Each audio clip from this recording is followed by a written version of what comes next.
అందరికీ నమస్తే. గరం గరం వార్తలకి స్వాగతం. ఇయాల కూడా మీకోసం చాలా వార్తలు పట్టుకొచ్చినాం. దసరా పండుగ వచ్చేస్తున్నది. ఇంట్లో పిల్లలు మమ్మీ నాకు ఆ డ్రెస్ కావాలి, డాడీ నాకు ఈ డ్రెస్ కావాలి, దసరాకు మంచి బట్టలు కొనిస్తా అన్నావు కదా, ప్రామిస్ చేసినావు కదా, నాకు 2 జతలు కావాలి అని ఇగో ఇట్లా అడుగుతున్నారు. ఇక కొందరేమో ఆఫర్ల కోసం ఎదురు చూస్తున్నారు. ఎక్కడ పండుగ ఓపెనింగ్లు నడుస్తున్నాయి, ఎవరు ఏం ఆఫర్ పెట్టిర్రు అని చూస్తున్నారు కదా. అయితే ఇడ ఆఫర్ పెట్టిండ్రు. ఇక చూడుండ్రి ఎట్లొచ్చిర్రో పబ్లిక్.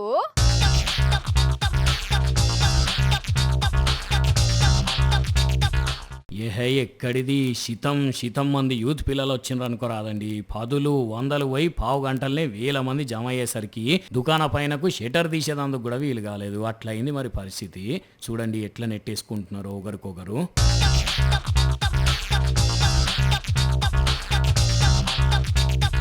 ఇంతకు ఒక్కో అంగే ఎంత అనుకున్నారు? 5, కేవలం 5 రూపాయలేనట.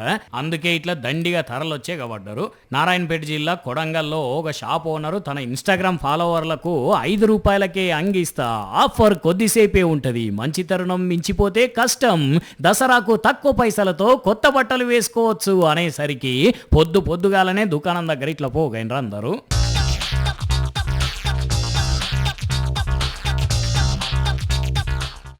ఈ 7 బట్టల మీద భలే ఆఫర్లు నడుస్తున్నాయి. పోన్రి మొన్నటికి మొన్న 400 చీరల ఆఫర్ పెట్టిండ్రు, అంతకుముందు వేరే దగ్గర పాయింట్ల ఆఫర్ పెట్టిండ్రు, ఇవాళనేమో ఇక్కడ అంగీల ఆఫర్ పెట్టిండ్రు. మరి ఇంకా దసరా వరకు వ్యాపారులు ఇంకెన్ని ఆఫర్లు పెడతారో గానీ ఇప్పుడు ఏం నడుస్తున్నదయ్యా అంటే ఆఫర్ల కాలం నడుస్తున్నది.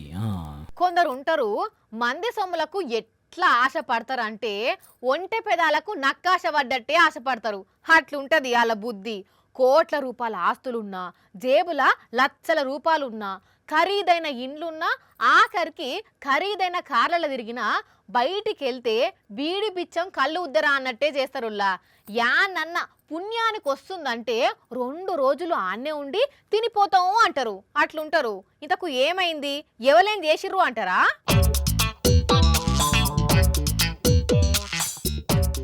లక్షల రూపాయల కార్ వేసుకొని వచ్చి గొర్రెపోతును దొంగతనం చేసి సీసీ కెమెరాకు అడ్డంగా దొరికి ఇజ్జత్ పోగొట్టుకున్నారు తమిళనాడు రాష్ట్రంలో యోగి దొంగలు.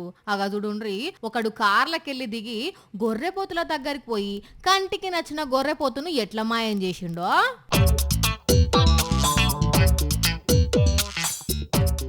షవ్వా షిషి ఏం దొంగతనం చెప్పుండ్రి. గంత పెద్ద కార్లు వచ్చి ఈ దొంగతనం ఎందుకో గాని ఇజ్జత్ను హిమాలయ సముద్రంలో కలుపుకున్నారు. మరి గంతగరం మటన్ తినాలనిపిస్తే దుఃఖం పోయి కొంటే ఏమైందో గాని కక్కుర్తి పడి దొంగతనం చేస్తే ప్రపంచానికి అంతా తెలిసిపోయింది. ఇక ఈ చోరీ ఇటు ఉంచితే ఇటు హైదరాబాద్లా అవ్వోల ఇంట్లోకి వచ్చి మెడలో ఉన్న 2 షైన్లు తెప్పుకపోయారట. చెప్పవ్వా ఎవరు?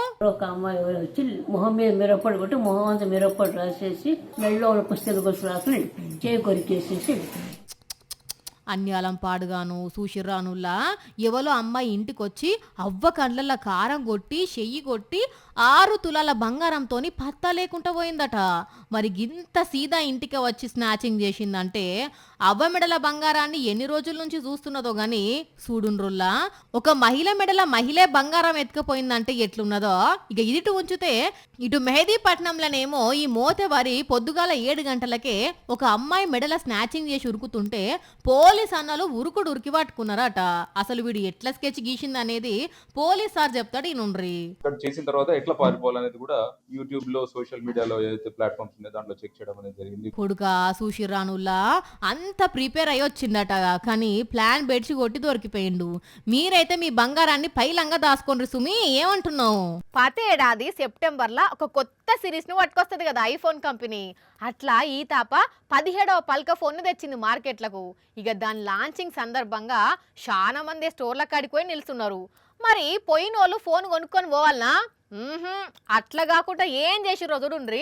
ఇగో ఇట్లా 3, 2, 1 అని డోర్లు తీయంగానే నిమ్మలంగానే లోపలికి పోయిన జనాల్లా ఒక ఇద్దరికి మరి ఏం ముచ్చట్ల లడాయి మోపైందో గాని పొట్టు పొట్టు కొట్టుకుంటా పక్కోలకు దాకేసరికి ఆల్లో దెబ్బ ఈల్లో దెబ్బ వేస్తే స్టోర్ మొత్తం రచ్చ అయిందుల్లా.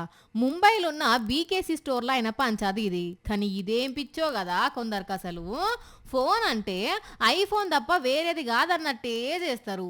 ఎండ్ల నుంచైనా పోయేది ఫోన్ కాలే తప్ప ఇంకోటి కాదు కదా. ఏం చేస్తాం, అట్లా ట్యూన్ చేసి పడేసిర్రు కంపెనీ వాళ్ళు మన మెదళ్లను. కెమెరా కేక్ అని, సెక్యూరిటీ సూపర్ అని, ప్రైవసీ పర్ఫెక్ట్ అని చెప్పేసరికి ఐఫోన్ అంటే ఫోన్ కంటే ఎక్కువ స్టేటస్ సింబల్ గా మారిపోయింది చాలా మందికి.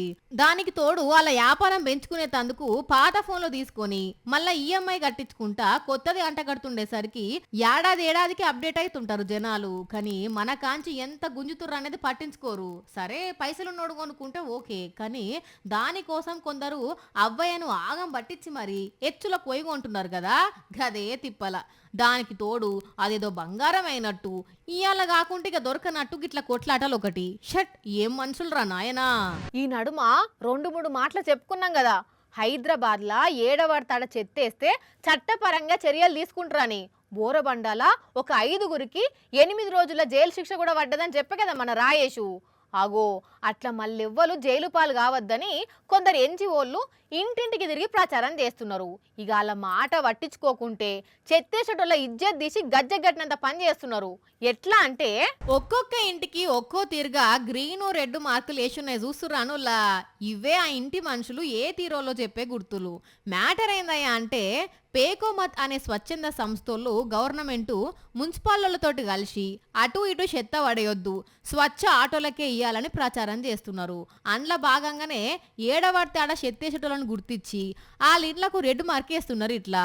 మరి ఈ మేడంను అడుగుదాము, అసలు మీకెట్లా తెలుసు మేడం ఆ ఇంటోళ్ళు చెత్త పడేస్తున్నారని? మేము ఏం చేస్తున్నాము అంటే ఈ స్వచ్ఛ ఆటో వాళ్ళతోటి తిరిగి ప్రతి ఎవరెవరు ఇస్తారు లేదు అట్లా ఐడెంటిఫై చేసి ఫస్ట్ మార్కింగ్ చేస్తా. So red marking is for people who are not giving garbage to the Swachh auto. So those people only must be dumping it outside. First టైమే వెళ్తే అప్రాక్సిమేట్లీ 50% సక్సెస్ అప్పుడే అవుతుంది. తర్వాత అనదర్ 2-3 టైమ్స్లో almost 90% వరకు ఇది success అవుతుంది. అచ్చా, ముందుగాల మంచిగా చెప్పి చూసి ఇంటనా సరే, లేకుంటే ఒక 2-3 సార్లు చూసి ఇట్లా రెడ్ మార్కేస్తుర్రట. బళ్ళలకు పోయి పిల్లగాళ్ళకు కూడా వివరించి వాళ్ళ ఇంట్లోలను చెత్త పడేయకుండా చెప్పాలని చెప్తుర్రట. ఇట్లనన్నా మారి చెత్త బండ్లనే వేస్తే అప్పుడు బ్లూ మార్క్ వేసి వాళ్ళకి ఇక అలవాటు అవుతుంది అనుకున్నప్పుడు మళ్ళా గ్రీన్ మార్క్ వేస్తారన్నట్టు. పబ్లిక్ అర్థమైంది కదా ముచ్చట. ఇంటికి రెడ్ మార్క్ పడ్డదంటే గలీజ్గా మన పరిసరాలు మనకే నీటికి ఉంచుకున్నాడు శాతగానోళ్ళమని చెప్పకనే అందరికి చెప్పుకున్నట్టే. మీదికెంచి 7వ వార్డ్ చెత్తయంగా సీసీ కెమెరాకో రెడ్ హ్యాండెడ్గానో దొరికినామంటే ఖతం, ఇక జైలుకు పోవాల్సిన గత వస్తుంది. అయినా మన మంచికి చేసుకునే పనికి కూడా పదే చెప్పించుకున్నాడు సిగ్గుచేటే కదా నొల్లా.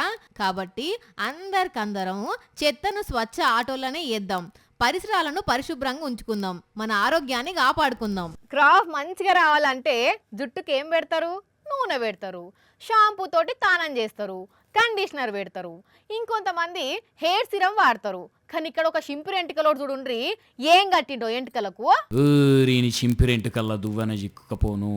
అది జుట్టు అనుకుంటాడా, ఎండిపోయిన గడ్డి అనుకుంటాడో కదా అట్లాంటివి పెట్టిండు. పక్కకున్న చిన్న పిల్లగాడు చూడండి ఎట్లా చూస్తున్నాడో భయం కొద్దీ. ఏం హెచ్చరిక పనులేవి, పుసుక్కున మంట ఆరక ఇంకో దిక్కు తలిగి పెయ్యి కంటుకుంటే ఏంది పరిస్థితి. లేకుంటే ఈయనను చూసి ఎవ్వరు లేనప్పుడు ఆ చిన్నోడు కూడా ఇట్లనే అగ్గి పెట్టుకుంటే ఎంత ప్రమాదము. గీతిక్క పనుల చేసేది పిల్లగాళ్ళ ముందు. అయినా అదేం చోకో కదా ఎంటుకలు గాల పెట్టుకొని క్రాఫ్ తీసుకున్నాడు. అరే ఎన్నడన్నా తెలవక గింతంత నిప్పు నెత్తి మీద పడి దులుపుకుంటేనే ఆ రోజంతా కమర్ వాసన పోదు. అసోంటిది గంతగనం కాలితే ముక్కు పుటలు ఉంటాయి ఆ వాసనకు.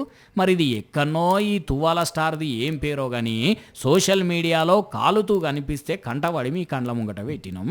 కానీ చూడండి వైరల్ అయ్యేదందుకు గిట్లాంటి దిక్కుమాలిన వేషాలన్నీ వేస్తున్నారు కొందరు. చూసిరు కదా, ఇవి ఇవాల్టి గరం వార్తలు. మళ్ళొచ్చే ఎపిసోడ్లో ఇంకిన్ని గరం వార్తలతో కలుద్దాం. మన టైం అయితే గుర్తుకున్నది కదా, రాత్రి 8:30కు మళ్ళీ పొద్దుగాల 8:30కు. మర్చిపోకుండా చూడండి. టాటా.